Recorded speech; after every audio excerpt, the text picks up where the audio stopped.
Welcome back to our channel. Today we are going to talk about Jesse's travel to Europe.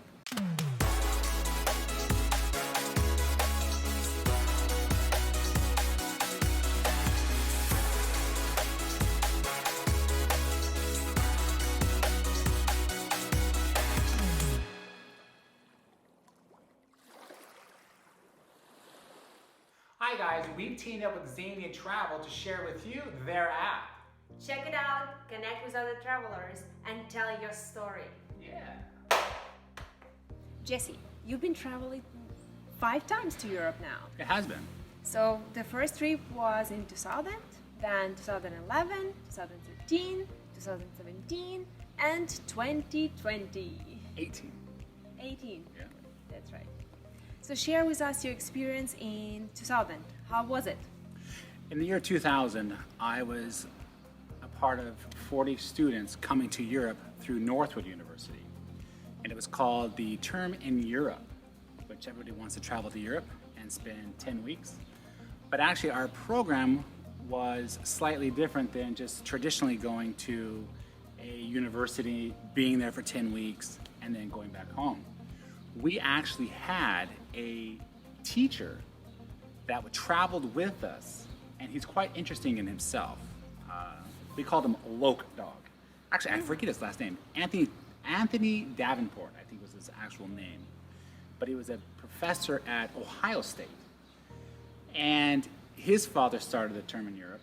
So we traveled 11 countries in 10 weeks with 40 students on buses, trains, taxis, walking, hiking, everything.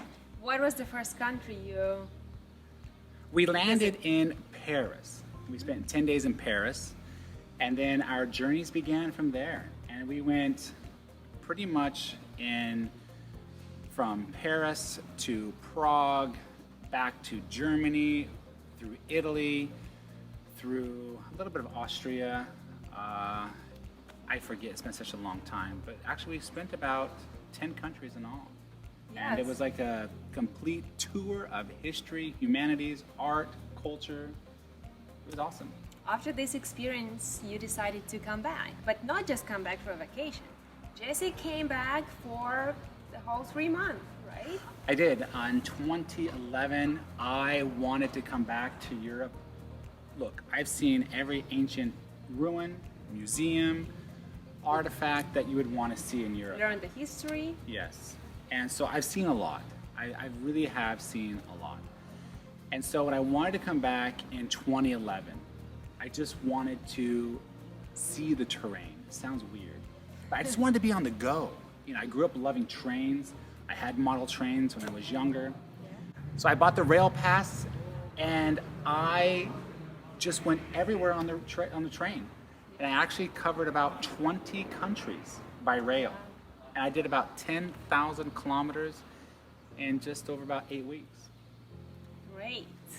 So then next year, 2013, why did you decide to go back in Europe again, the 3rd time now? Well, I've always have loved coming to Europe. And I decided, well, you know, maybe I can go over there and teach English or just live in Europe. And I just still had that hunger and thirst for coming back to Europe. So I came back in 2013, and it only lasted for 3 months. Let me tell you, winter is difficult. But I ended up going back home for a lot of family reasons, personal reasons, and plus it just didn't work out at the time. So I went back in January of 2014. Right. Then 2018, the 4th time. Yeah. On your way to China, you go not directly to China, but you decide to go around the world to get to your destination. So in 2018, I went to Southeast Asia for a year and a half, and then I went to China. So I was living in the United States, my job was finished, and so I had the summer to spend until school started in China. So I actually went to Europe and visited friends, stayed with friends for 2.5 months, 3 months, 4 months it turns out to be. And then I finally got into China, and the story goes from there.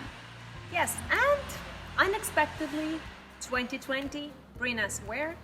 to Europe? Yeah.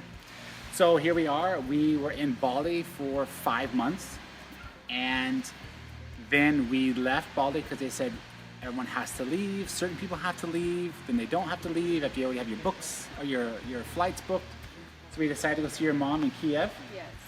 And then we said, well, Albania. Someone had recommended Albania, Montenegro. It was open, so go there. Right. My question to you is, what is the most fascinating thing about Europe that you want to share with us? Sure, but I think we should take a break because of that rattling. Okay. And then when that goes away, we'll come back to just that. I'll go over the highlights of how you should travel Europe. One way that you can travel Europe: by train, by rail. So stay tuned. We're back. Okay, we had to take a break for the drilling. So I'm sorry, can you bring us back where we were? So we know that you've traveled Europe a lot. You've seen almost everything. I would even say everything. You learned a lot. You used a lot of trains, ferries, buses. You hiked a lot here. And people are wondering, how can they do the same things or similar to things you did as well? That's right. And I was kind of telling the story about how to even know the difference between Austria and Australia. And this is in the year 2000, people. Okay. So I didn't really know anything about Europe geographically wise. I mean, now I could draw you a detailed map almost. So, luckily with the internet today, you can do a lot of research. But there is one thing that maybe not everybody knows about, and that's the EuroRail pass. And that's what I used even in 2000 and in 2011. So if you actually just search out EuroRailPass.com or something like that, there is literally so many different packages that you can buy for the rail pass. They have like flexi passes for like 3 trips, 5 trips, 7 trips, 14 trips. They have just by country, 2 countries together. Then like the bigger packages, they have like the global pass. So they can do 1 month, 2 month, 3 months. And those global passes, they allow you to go anywhere within the European Union rail system. But this did not include London or England or anything like that. So basically, just imagine if you were given a free train ticket to go anywhere, anytime, wherever you wanted to go. That's what I had. And so I took advantage of it. I wanted to come back and I wanted to see the geographical layout of Europe and take pictures. I just bought a camera, so I wanted to come back and take pictures. So I got things off the internet. I had an itinerary and I had a general idea of where I could go. And when you buy the EuroRail pass, they give you a map. And the best thing about this map is it tells you from city to city how long it takes. And then you have a book so you can find when the trains are arriving and departing, and so you can kind of just quote unquote wing it with the unlimited trail or unlimited rail pass. Yeah. If you are coming to Europe, what places you would recommend people to see first? For example, if they're limited in time, if they don't have the 3 month, maybe they are coming for 1 month. What is your advice? Just come for 3 months. Just come for 3 months if you can. If you're going to come for a short vacation, and I've seen it before, I was staying in hostels and I would meet other Americans and I would talk to them, and they had everything planned out.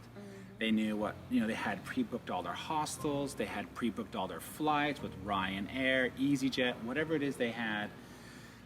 The problem is with that, and we've talked about in other videos of ours, is what you're really doing to yourself is you're seeing how many times you can unpack, repack, and move from location to location to location. And by the time when you get home, you don't even remember the difference between Vienna and Paris. Sometimes you think the neighborhoods blend together because you were only there for a day.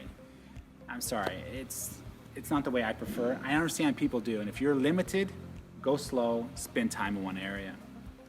But again, I was coming back for the second time. Yes. I always recommend people to just see what the country has to offer in the sense of geographically.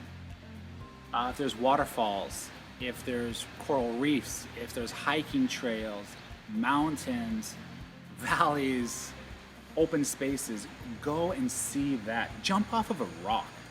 Go jump off like a bridge that's over a lake. Do something that you cannot do anywhere else.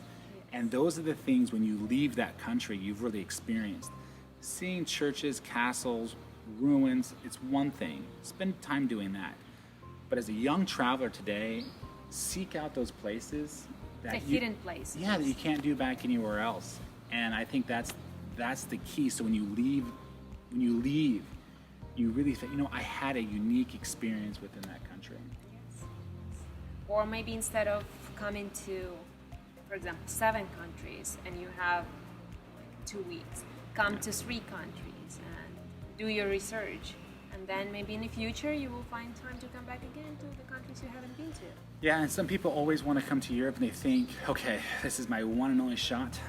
I have 2 weeks and I'm going to be, the road warrior throughout Europe and I'm going to go see it all. And I understand. People just want to taste, they want to be there, see it. And that's okay. I've come across those people, and fortunately, I was always in a different situation.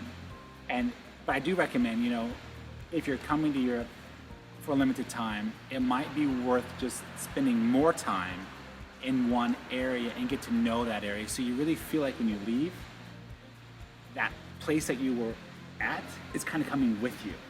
Yes. And it makes it magical and special.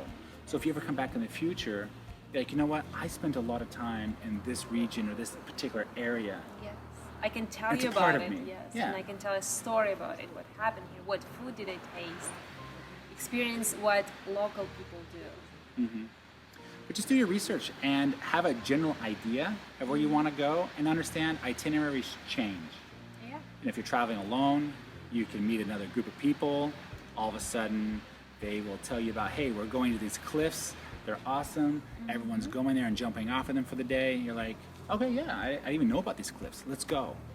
So these are the things that are spontaneous and that will come up in travel. Yes. And just be flexible and just kind of go with it at times. There's going to be up times and down times. Absolutely. And a great example of this, if we wouldn't do our research, if you wouldn't do the research coming to Albania, we would never visit the north of Albania, and we would never go hiking and see those beautiful mountains. Or we would have found out about it in the but it would winter be too when late. it's covered in snow. So just have an idea. I think everybody today with the internet, Instagram, Facebook, YouTube, Yeah. people kind of have an idea, but seek out those other places that have yet to be discovered. Like when I first came in 2000, Cinque Terre in Italy, no one knew about this place.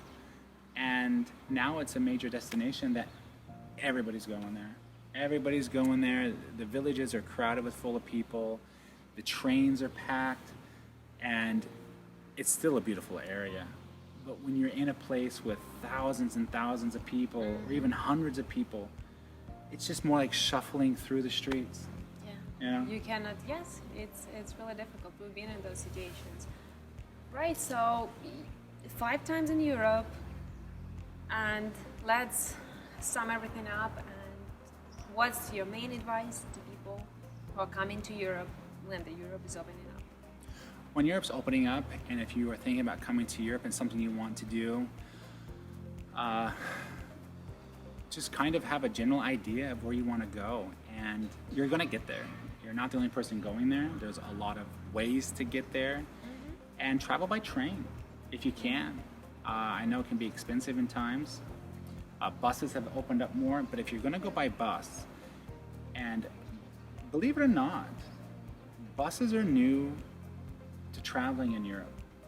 The rail company banned buses from transporting people from regions to regions.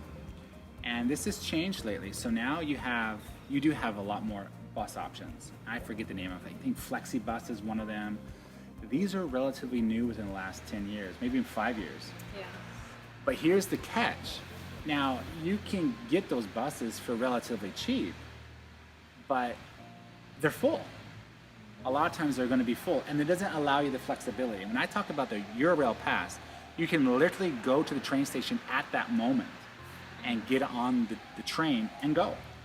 There's no, you know, a lot of cities, a lot of countries, some countries will require you to get a reservation, like in Spain. But it's $5 to do the reservation. They give you a seat, and you're on your way. Sometimes you can just walk onto a train, go sit in first class, because if you're an adult, you have to have first class, or if you can do second class as well.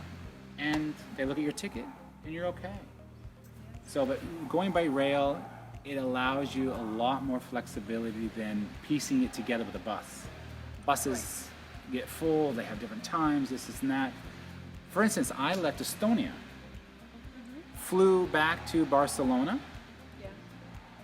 went to the train station, looked at the reader board, and I said, where am I gonna go? They had a train leaving for Seville in 30 minutes. I walked up to the ticket counter, presented my ticket, and I said, I'd like to go to Seville. She said it'd be €5 to make the reservation. I made the reservation, walked down to the platform, got onto the train, and in about 2 hours or so, however long it was, I was in Seville. And that is that easy. I didn't have to plan with the buses. Now, again, is it more expensive to go with the train? You're going to pay for it one way or the other. Yes. And if you're limited on time, you've got to pay to buy time. And how do you buy time? You have to buy the faster ways of transportation. If you have more time, you save money by being more flexible. Sure, I don't need to leave right now. 2 more hours, 3 more hours tomorrow. Sure, it's all the same to me. So it all depends on the travel that you're going to be. Yeah. I haven't been traveling in Europe much. My only countries were Albania and Montenegro. But I think that the country I would love to go when the world is opened up, I would go to Spain. Share with us what country you would go first if you are planning your trip to Europe. And start doing your research now. Yeah, and just go for it. You're going to meet great people along the way. It's all going to work out. There's always a bus. There's always a train. There's always a hotel. And there's always people. Everything's going to be fine. Everything's going to be fine. And you know, sometimes the best way to travel is solo, and then meet friends along the way. If you can, that's the best. Unless you're married like we are. Then it's different. But yes, come to Europe, travel, and it's going to be an amazing time. Yes. Thank you for sharing your experience, Jesse. Thank you, and enjoy. We'll see you in the next video.